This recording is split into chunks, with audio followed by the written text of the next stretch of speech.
welcome back to my channel. In today's video, I'll be sharing with you what we are doing with my 5th grader for term 1 in the year 2023-2024.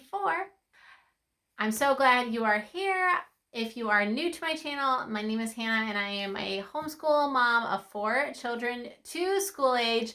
So they are 10, 8, 4, and 18 months.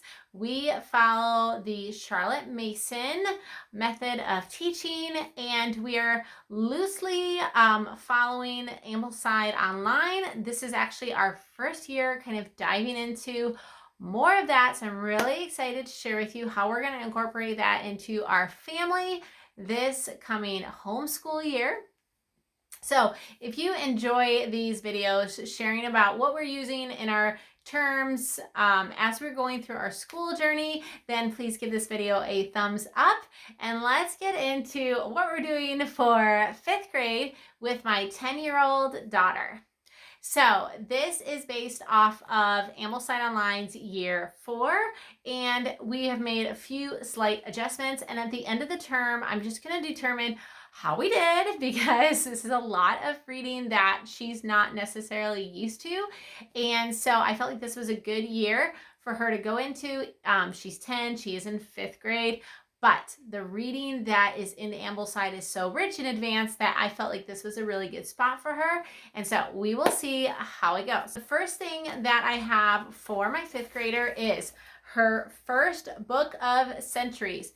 We actually bought this from Living Book Press. I know you can make your own and there's free ones online, but I just went with the easy button and got this book of centuries from Living Book Press, and I will let you know how this goes for her. This is our first time, even as a family, to have any sort of timeline book of centuries. This has both in here. She's got a page for kind of a book of century feel, and then she has a page for more of like a traditional timeline. And so she's excited about this. She's like, what is that for? And I told her, and I was like, as we're learning things and as you're learning things, you're going to keep track of them so that you can kind of see how history plays out and comes together. And you cannot tell what this book is because it's seen a lot of love, but this is the Using Language Well, Using Spelling Well by Simply Charlotte Mason, which we love. This is level 1. She is almost done with it. These books are not based on grade. We go for like 2 per week, which would have maybe had us finish last year, but it didn't. We have about 14 lessons left, which give or take is about 7 weeks. So I'm sure in term 2 she'll be in the next book, but we are continuing with this. We love it, and so she has that for this semester. And she is also still, is this upside down? No. Also a well-loved book because this is Delta, and she is on lesson 18. This book is all about division, and I wanted to make sure that she gets that really good. So we're taking our time going through it. So she is on lesson 18, and it's about 1 lesson per week, give or take, if more work needs to be done. And so we will see how that progresses. And I'm thinking she'll be done with term 1. She'll be done with Delta, and she will be going into Epsilon, which she's really, really excited about. But first we have to master our division. So she's doing Delta this term, and she's also in book 2 of the Typing from the Good and the Beautiful. She's on like lesson 35. Again, not really a grade. I love how all of these independent subjects that she is doing are not really like a start and finish type of book. There's no pressure if she's not getting through it. We just pick up where we left off during each term. So she will be doing all of those. That's more of like her independent work. Now we're going to kind of dive into the new things that we have added into our curriculum this year. If you've been following our journey for a while, a lot of this stuff will be new, or it's things that we maybe did as a family that she will be now doing all by herself. She has quite the stack of books. And when I was first compiling these, I'm like, oh my gosh, it's so much. But it's really not. Once I broke down, like some of these she's going to be reading for years, like years and years and years. And so yes, definitely doing Ambleside Online at first was kind of an investment because I needed to get a lot of these books, but a worthy investment for our personal libraries. And then some of these books she'll be reading in the semester, and some of them she'll be reading all year. So this is Trial and Triumph. This is a book that is about people that have impacted the Christian church, whether missionaries or kings or martyrs. And so she'll be reading 3 of these per term. And I may be doing that as a family. I will give you like a review at the end of the term, how we do, and just see how that falls into our routine. This is Age of Fable. We are going to be diving in deep into the Greeks and all of their mythology and just really understanding it. And the reason why is because it is in so much poetry and literature. And so this book I have been reading as like pre-reading it, and I have found it very interesting. And I definitely don't know a lot about Greek mythology. And so I think this will be interesting for her. I suspect that I might have to read this out loud. Even though she's 10 years old, it is a little bit of a challenging read. This one will actually be for this term specifically. This is Poor Richard. It is about Benjamin Franklin, and so she will be reading that. This will be our first year doing one of Plutarch's lives. So Simply Charlotte Mason talks about Plutarch in many of her different volumes and the importance of that in a child's education, and just comparing and making a parallel of the different Plutarch lives. So Ambleside Online actually had this study guide, which I'm excited about. I actually, in one of my book haul videos, told you guys that I bought Plutarch's, the book of his lives.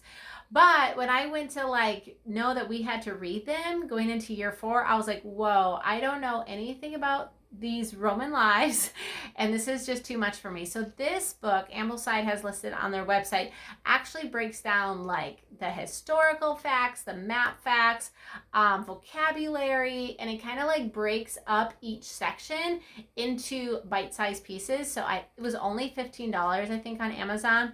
And if you are diving into Plutarch, whether you follow Ambleside or not, and you just want to have like a Plutarch study guide, this is going to be invaluable. I will definitely give you a full review at the end of the term, but I have no doubt that this is going to help mom feel less intimidated by Plutarch and also help my daughter to actually learn something from this study. These 2 books basically kind of go together. They're kind of, this is like the science. If you're like, what are they doing for science? Well, this is science. Science is like natural history when you're this age.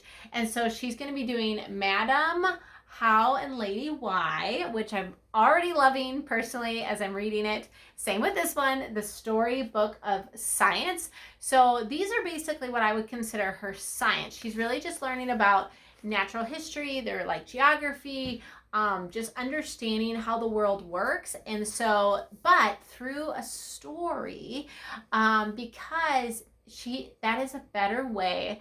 Reading Charlotte Mason's volumes, just really starting to understand that is the best way for children to kind of learn during this early age. And I think we give so much focus on STEM, which isn't a bad thing, but I think we're taking away from the time in their life where literature and storytelling is so invaluable. So she will be reading both of these. I think that these are not in just term 1. I think that they go into term 2 as well. This Country of Ours, if you look at year 4, you're basically like halfway through the book because we're putting her like right in year 4. What I did was I basically tripled up her readings of This Country of Ours so that she can kind of get caught up. And that's only because this is our American history. And so I do want her to get the whole timetable of that, just like when I shared about our family subjects. We're doing our island story. And so this one, I decided I'd rather her just double up for a year or 2 until she can actually read the whole book. And so that was like a modification that I made personally. And then she'll also be reading this one. It's called Answering the Cry for Freedom, and she will be doing this book over a few terms. She only reads like a chapter every couple weeks, but it looks really good. I have not pre-read this one yet, so she'll be reading that as well. Okay, and her last book, besides some audiobooks and other things I'm going to share here in a minute, is The Men of the Mississippi, which is also like her geography. And I recently found out about Beautiful Feet's map guide and maps that go along with these books, which I'm really excited about. So I ordered those last week.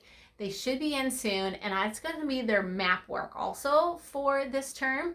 So they'll be going through. My third grader has one of these that she's going through, and then my fifth grader will be going through this one and studying the maps as she reads this book. She will also be getting picture books by Gregor Mendel from the library. I chose not to invest in those because I already invested in a lot of books. And so that is one that I decided I would rent from the library. And Robertson Crusoe, she will be reading that this term as well, but the chapters are quite long, and LibriVox Recording has a really nice audiobook version.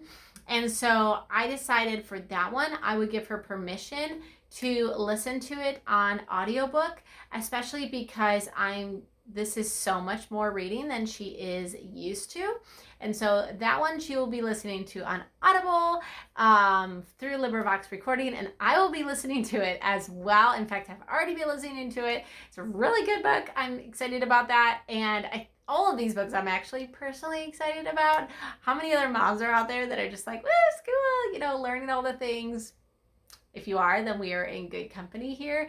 So she'll be doing that, and she also will have like 20 minutes of free reading that she can do every single day. And Ambleside Online, if you don't use Ambleside, what they are good for, whether you follow their curriculum or not, is a good book list, like books that are recommended like per year, so you can kind of figure out what age.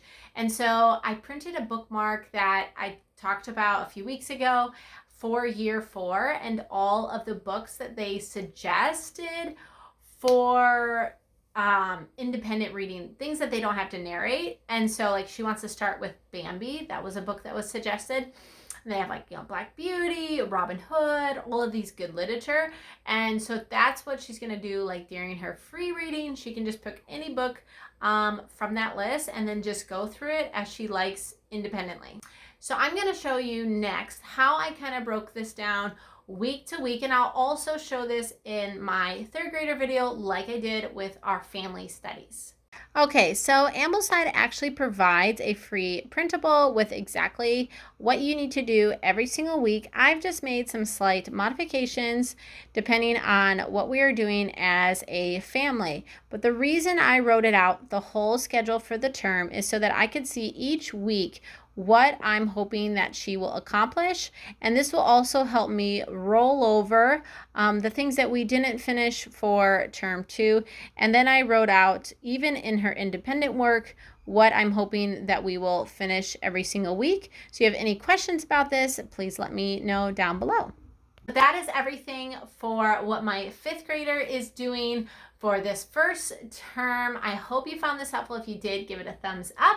And if you want to see how the rest of our school year goes, then make sure you subscribe below, and I will see you next time. Bye.